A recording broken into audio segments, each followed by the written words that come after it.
این فقط یه فیلم کوتاه و خلاصه ای از درس امروزمونه که ویدیوهاشو میتونین از یوتیوب نگاه کنین. چون من یا میتونین از اینستاگرام نگاه کنین. یه فیلم کوتاه گفتم میگم خلاصه باشه.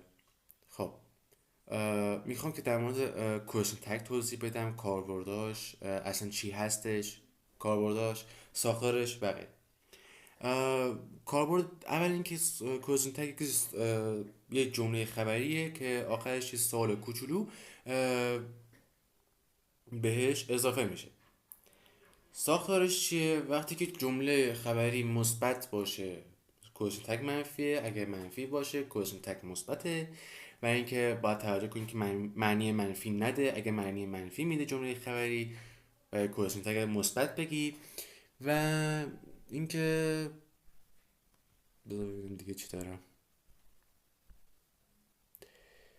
و لازم هم نیست که نات آورده باشه، هم که معنی منفی رو بده خودش باعث میشه که جمله منفی بشه و باید کوشن تگت رو مثبت بگی. خب و یه قانون داره که باید وقتی که سوال تو میپرسی آخرش برعکسش رو بگی.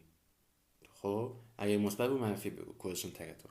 و اینکه کوشن تگ حالت رسمی نداره، یه چیز غیر رسمی، یه نوع سوال غیر رسمی. وقتی می غیر رسمی صحبت کنی میتونی از این سوالا استفاده کنی. و بعدش هم در مورد تکوشن در انواع زمان ها توضیح دادم، گفتم که سه تا زمان داریم و هر کدومشون هم چند نوعه. اه، مثلا حال ساده، حال استمراری و غیره. و کوشن تگ رو در حال ساده توضیح دادم و همین. فعلا